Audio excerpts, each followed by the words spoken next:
بسم اللہ الرحمن الرحیم الحمدللہ والصلاة والسلام علی رسول اللہ اما بعد باب الحجر۔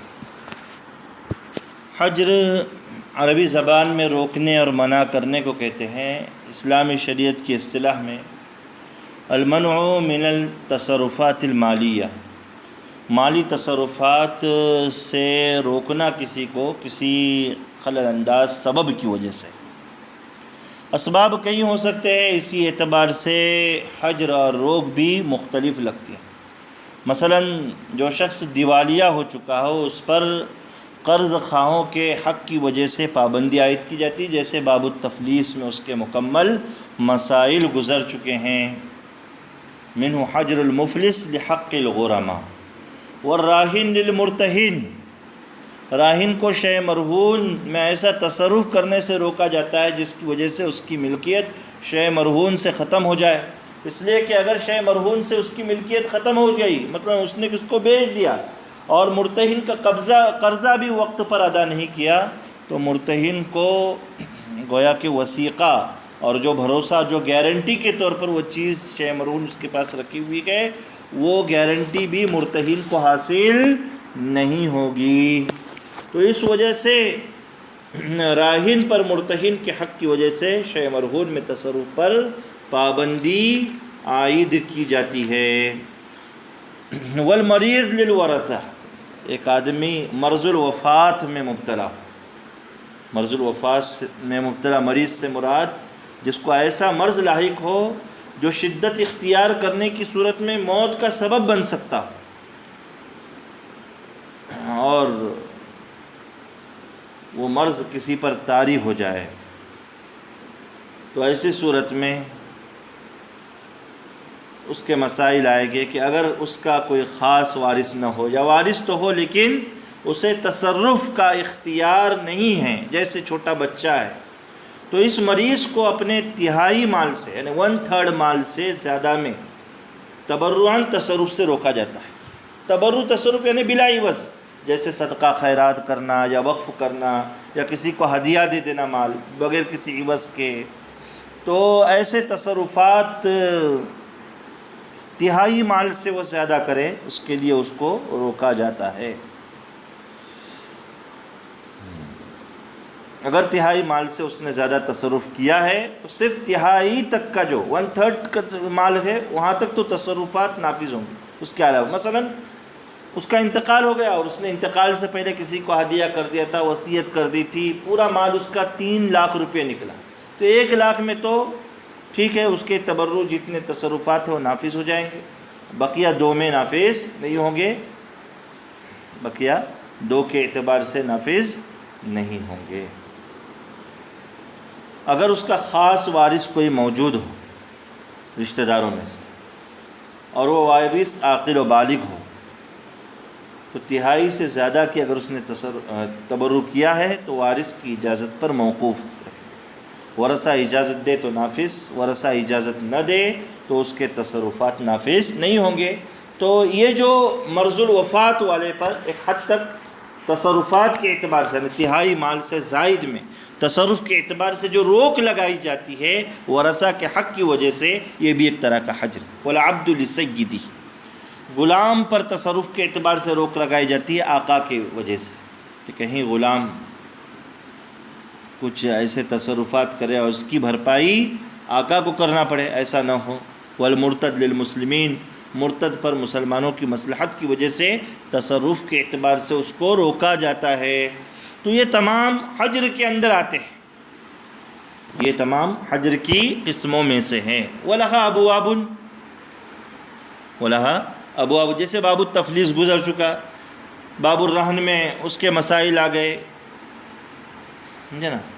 وہ مقصود الباب، یہاں جو باب قائم کیا گیا اس میں حجر المجنون والصبی والمبذر، کہ ایک پاگل پر، نابالغ بچے پر اور فضول خرچی کرنے والے پر جو مالی تصرفات میں روک لگائی جاتی ہے، خود ان کی اپنی مصلحت کی وجہ سے، ان کی اپنی مصلحت کی وجہ سے، تو اس کا بیان ہے یہاں۔ کہ اگر ان کو تصرف کی اجازت دی جائے تو یہ مال کو بلا دریغ بہا دیں گے اور خود اپنا نقصان کر بیٹھیں گے۔ فبالجنون تنسلب الولایات واعتبار الاقوال ويرتفع بالافاقتی، اگر کوئی شخص پاگل ہو گیا تو اس کے پاگل ہونے کی وجہ سے شریعت اس کی تمام ولایتیں سلب کر لیتی ہے، نہ وہ خود نکاح کر سکتا ہے، نہ نکاح میں کسی کی طرف سے وکیل بن سکتا ہے، نہ وصی بن سکتا ہے، وہ نہ قاضی بن سکتا ہے۔ اس کے اقوال بھی باطل ہو جاتے ہیں، جیسے وہ کسی کے لیے اقرار کرے دین وغیرہ کا، وہ بھی باطل ہو جاتے ہیں۔ ہاں جنون سے اچھا ہو جائے تو پھر سے اس کو وہ حق ملتا ہے، وَيَرْتَفِعُ بِالْإِفَاقَةِ، پھر سے وہ تصرفات کا مالک ہو جاتا ہے، اس کی ولایت صحیح ہوگی، وہ وکیل بن سکتا ہے، اس کے اقوال بھی شریعت صحیح مان لیتی ہے۔ وَحَجْرُ الصَّبِيِّ يَرْتَفِعُ بِبُلُوغِهِ رَشِيدًا، نابالغ بچے پر بھی تصرف کے اعتبار سے روک لگائی جاتی ہے، اور اگر وہ رشد کی حالت کو پہنچ گیا تو ایسی صورت میں پھر اس کو تصرف کا حق دیا جاتا ہے۔ وَابْتَلُوا الْيَتَامَى حَتَّى إِذَا بَلَغُوا النِّكَاحَ فَإِنْ آنَسْتُم مِّنْهُمْ رُشْدًا فَادْفَعُوا إِلَيْهِمْ أَمْوَالَهُمْ۔ رشد کا مطلب یہ ہے کہ عقل کی سلامتی، اچھے تصرفات کرنا، دینی صلاح، جب اس عمر کو، اس مدت کو وہ پہنچ جائے گا تو اسے رشید کہتے ہیں، اور رشید کے حوالے مال کیا جا سکتا ہے۔ اب کہتے ہیں کہ والبلوغ باستکمال 15 سنة او خروج المنی ووقت امکانه استکمال 9 سنین ونبات العانة يقتضي الحكم ببلوغ ولد الكافر للمسلم في الأصح وتزيد المرأة حيضا وحبلا۔ کہتے ہیں کہ شرعی اعتبار سے بالغ کب شمار کیا جائے گا کسی بچے، تو اگر 15 قمری سال، ہجری سال مکمل ہو جائے کسی کی عمر کے تو وہ شرعاً بالغ ہے، یا مکمل 9 قمری سال کے بعد، ہجری سال کے بعد منی نکل جائے، انزال ہو جائے، چاہے مرد ہو عورت ہو، اس کو بالغ سمجھا جائے گا۔ اسی طریقے سے عورت کو ممکنہ وقت میں حیض آ جائے یا حاملہ ہو جائے تو یہ بھی اس کے حق میں بلوغ کی علامت ہے۔ غیر مسلم کا بچہ جس کا اسلام معلوم نہیں ہے، اس کے زیر ناف کھردرے اور سخت بال اگ جائے تو ان کے حق میں یہ بلوغ کی علامت سمجھی جائیں، لیکن مسلمان کے حق میں یہ بلوغ کی علامت نہیں ہے، یہ بلوغ کی علامت نہیں ہے۔ تو یہ چیز بتا، یہ بلوغ کی علامت ہے۔ تو عمر کے اعتبار سے بالغ لڑکا ہو یا لڑکی، اگر انزال نہیں ہوا ہے، منی نہیں نکلا ہے، حیض وغیرہ نہیں آیا ہے لڑکی کو، 15 قمری سال اگر مکمل ہو جاتے ہیں تو عمر کے اعتبار سے ان کو بالغ سمجھا جائے۔ 9 قمری سال مکمل ہونے کے بعد منی نکلے تو وہ بالغ۔ تو یہ چیز بتائے، والرشد صلاح الدین والمال فلا يفعل محرما يبطل العدالة ولا يبذر بأن يضيع المال باحتمال غبن فاحش في المعاملة أو رميه في بحر أو إنفاقه في محرم، ولا صح أن صرفه في الصدقة ووجوه الخير والمطاعم والملابس التي لا تليق بحاله ليس بتبذير، ويختبر رشد الصبي ويختلف بالمراتب۔ کہتے ہیں کہ رشد یعنی دینی اور مالی صلاح، خیرخواہی، سلامتی اور درستگی، لہذا وہ ایسے حرام کام کا ارتکاب نہ کرے جس کی وجہ سے اس کی عدالت باطل ہو جائے، یعنی کسی کبیرہ گناہ کا ارتکاب نہ کرے یا صغیرہ گناہ پر بھی مستقل طور پر قائم نہ رہے، اس کی اطاعتیں اور نیکیاں برائیوں پر غالب نہ ہوں، یہ دینی صلاح ہے۔ یعنی برائیاں اس کی زیادہ نہ ہوں۔ اور مالی صلاح یہ ہے کہ فضول خرچی نہ کرے، یعنی معاملات میں بہت زیادہ نقصان اٹھانا یا مال کو مثلا سمندر میں پھینک دینا، حرام کام، قوالی، شراب پینے، جوئے میں لگا دینا، خواہ وہ حرام کم درجے کا ہی کیوں نہ ہو۔ البتہ صدقات اور راہ خیر میں خرچ کرنا اور اپنی حیثیت سے اونچا لباس پہننا یا کھانا پینا استعمال کرنا، یہ فضول خرچی نہیں ہے، یہ فضول خرچی نہیں ہے۔ جی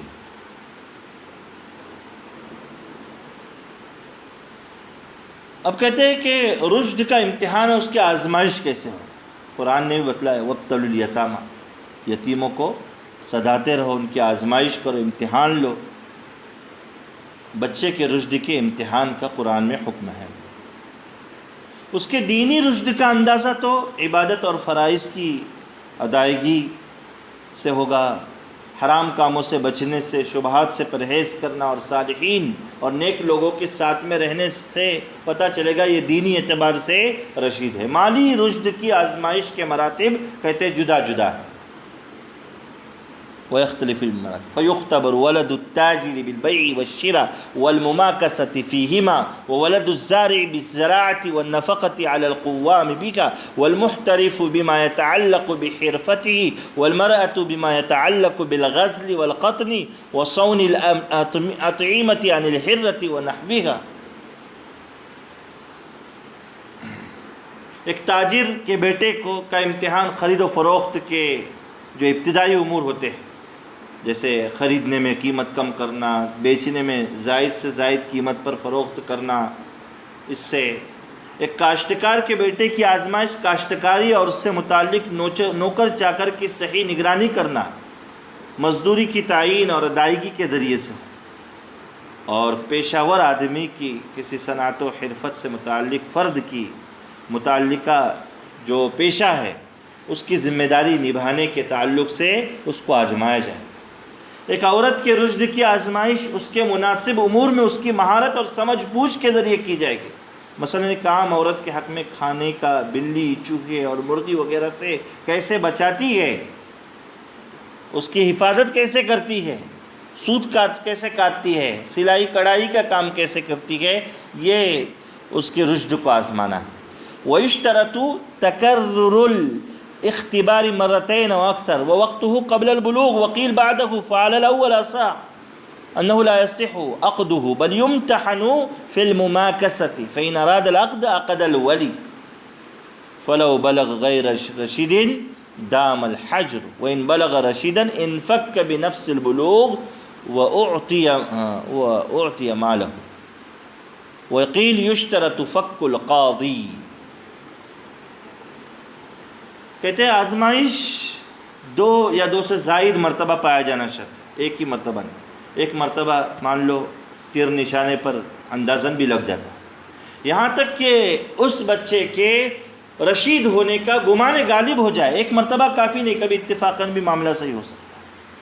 اور آزمائش کا وقت بالغ ہونے سے پہلے کا ہے، لہذا اس کا عقد صحیح نہیں ہوگا، بلکہ مال اس کے سپرد کر کے بھاؤ تاؤ کریں گے۔ صرف جب عقد کا ارادہ ہوگا تو ولی آ کر سامنے عقد کرے گا، مثلا دکان میں اس کو کھڑا کریں گے، چیز کا بھاؤ تاؤ کرے گا، اور جب معاملہ فائنل ڈن ہونے پر آئے گا تو اس کا جو سرپرست ہوگا عاقل بالغ سمجھدار، وہ آ کر معاملے کو ڈن کرے گا۔ آزمائش اور امتحان کا اصل ذمہ دار اس کا ولی اور سرپرست ہے۔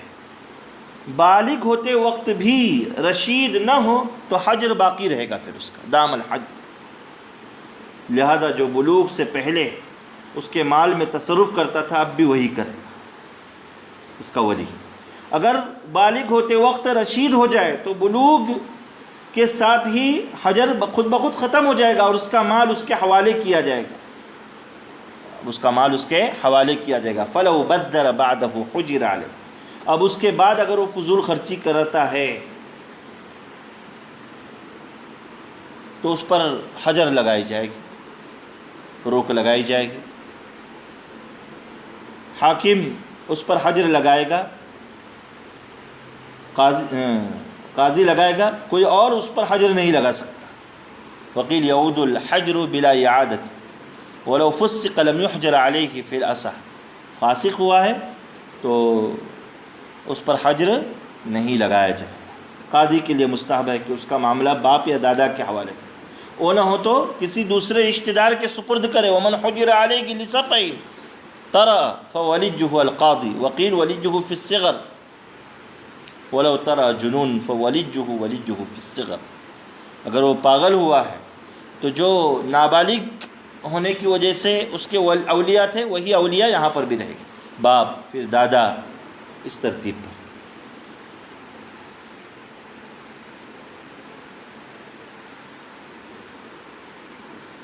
اور بعض حضرات کہتے ہیں قاضی، وقیل القاضی۔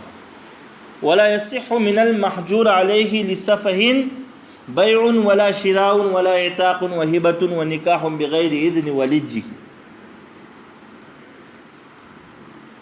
کہتے ہیں کہ سفاہت کی وجہ سے اگر کسی پر حجر لگا ہے تو اس کے کون سے تصرفات قابل قبول نہیں ہوں گے، آگے اس کا بیان۔